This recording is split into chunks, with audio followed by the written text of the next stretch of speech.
Do you want to learn how to kill people in the most efficient and mathematically optimal way ever? In Minecraft. So, first things first, guys, you want to create a server with loads of people on it. After this is done, playing the game for fun for 2 weeks, building trust and socially engineering yourself to be in positions close to the other players. Make sure to give them gifts to secure your trust with them. This is gonna be a great time, guys, and broadcast an awesome future for your server. After this, spend some time building an awesome base. Then, you can show it to your friend and see what they think. Hey man, I just wanted to show you my base. Been working on it for a few days. I've been working really hard. I think it's really cool. I hope you like it, man. What do you think, man? I mean, can we look inside? Oh yeah, bro. It's got. I've got the beds for the three of us in case we're all over.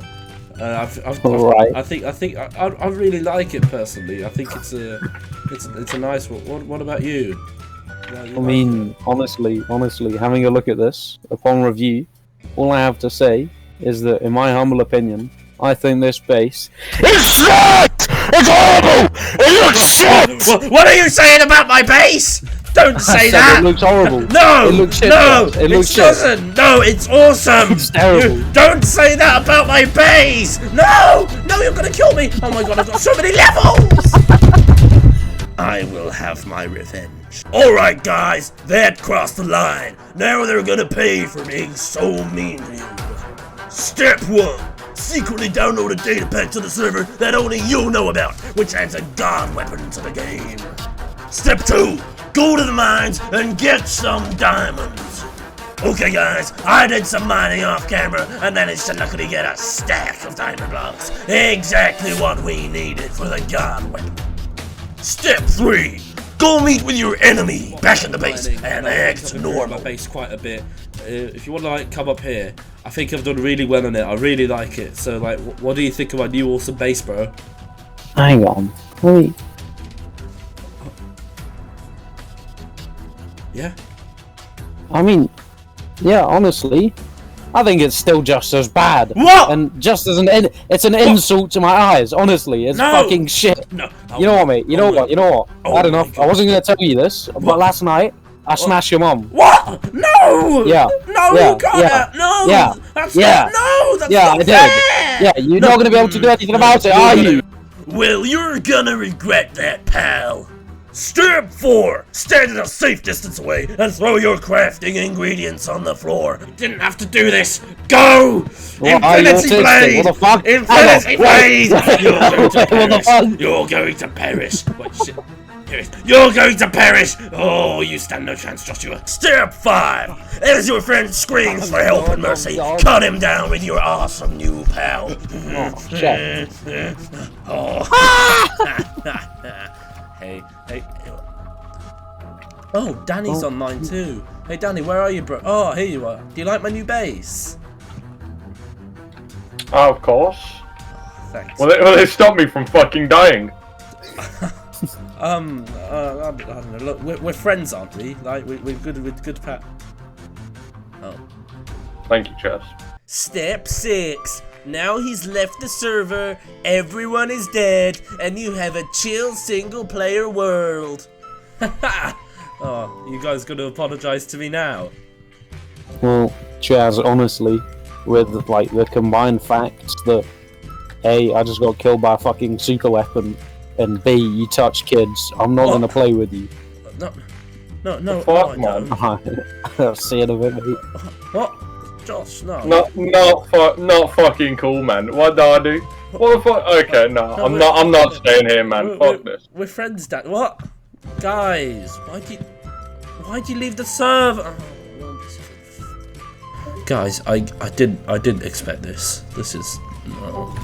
So guys, that's how to kill someone in Minecraft. If you liked the video, smash that like button and bash that subscribe button for more awesome Minecraft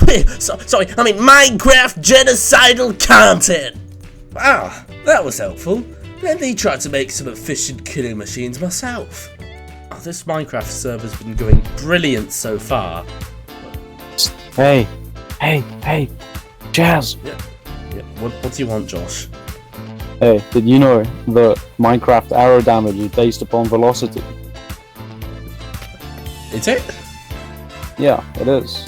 Alright, that's all I wanted to tell you. Bye bye.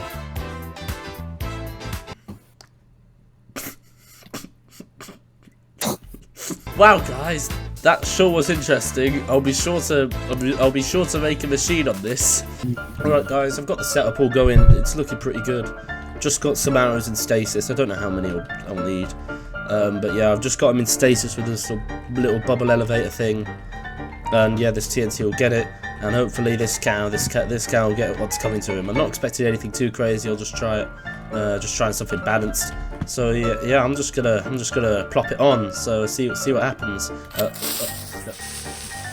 Now, Chaz, what have you built here then, mate? What? Josh! What's it? Oh, Jesus Christ!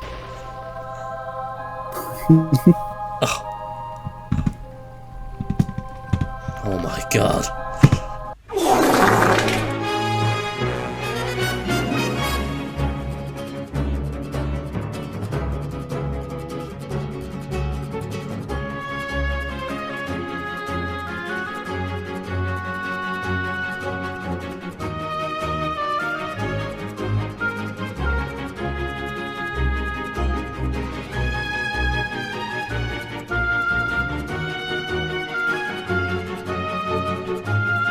Okay, I think that one's alright. Alright guys, well, you know, that was interesting, so I want to go into another method because,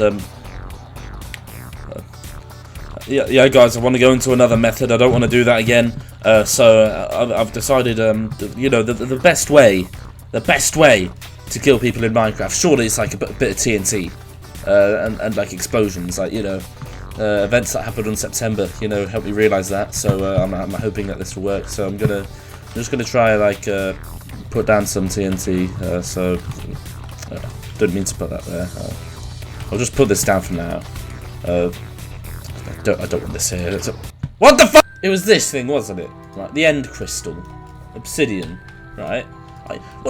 Why was that so strong? That should not be that strong, like, you have to put it on obsidian, I think, right? That did nothing to the blocks! Why was that so strong? What would it do down here then? What the hell? That's way stronger than a TNT. Alright, fine. After seeing that, I think it's unfortunately time for some actual maths.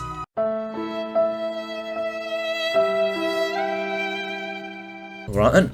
First things first, explosions in Minecraft each have a power level, which is used as an independent variable to calculate the damage that the explosion does to blocks, players, and even calculate the odds of blocks dropping as items that the player can take. The most powerful level in the game is 8, where the only source of this powerful explosion is on the Wither boss's charged explosion attack, that he does when he reaches half of his HP.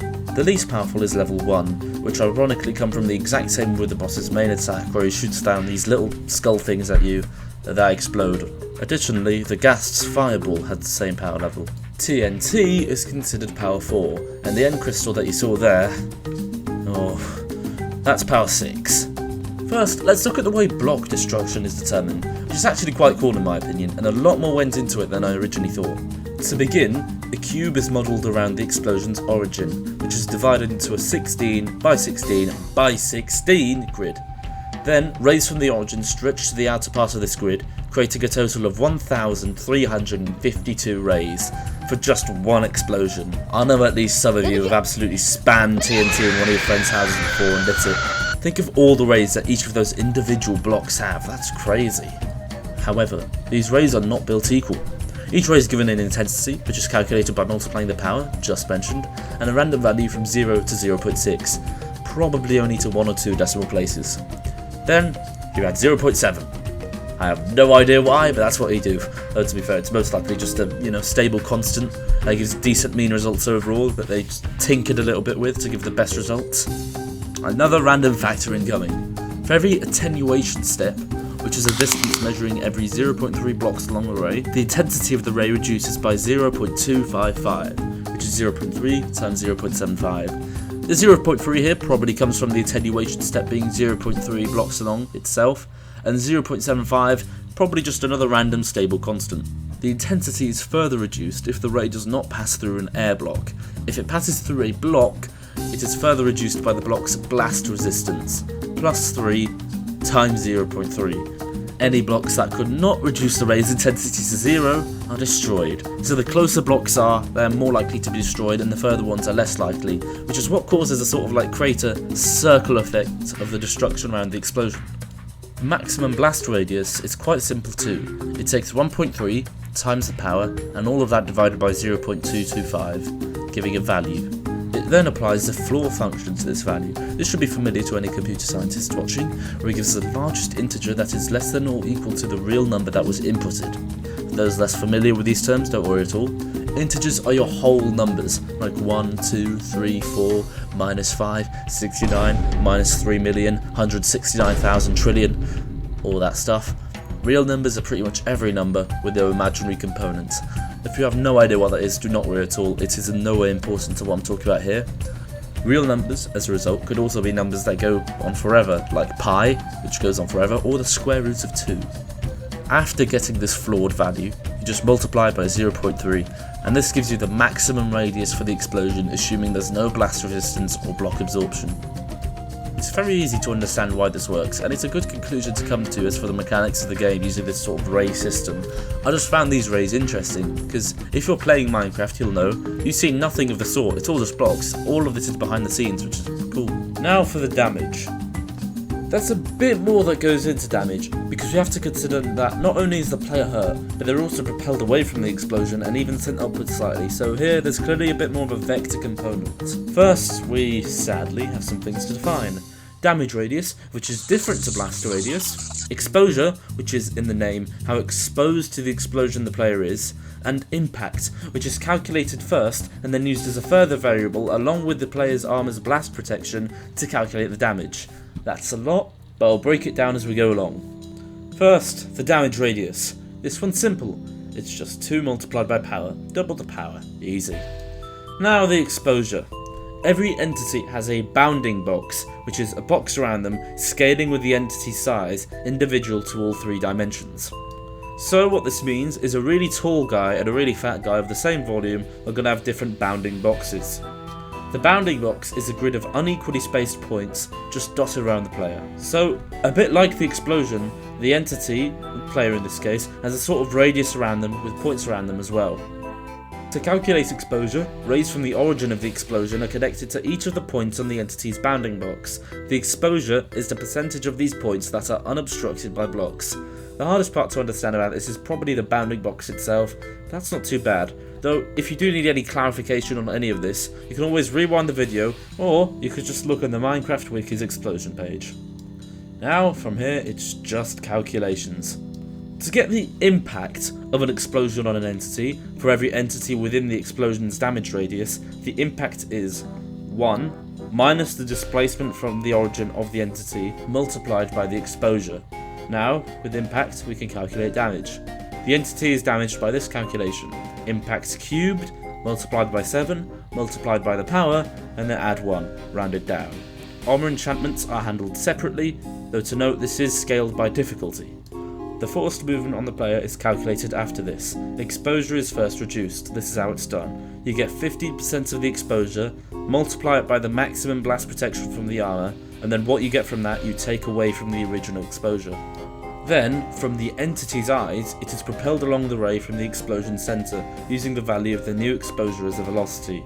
It should be noted that the whole entity moves, but the propulsion is sort of anchored to their eyes. From all of this, we can make some good deductions. First of all entities will take at least 1 damage, because on the final +1 in the damage calculation, this translates to half a heart in game. Another one, if blocks are in the way of the player, they're going to take less damage, and the maximum velocity an entity could theoretically gain as a limit is 1 meters per second, at the center of the explosion at 100% exposure. Wow! That was a lot, but it sure was interesting. So what's the takeaway? If your friend killed your dog in Minecraft, blew up your home in Minecraft, or maybe even stole your diamonds in Minecraft, then either blow them up in Minecraft, or create a particle accelerator.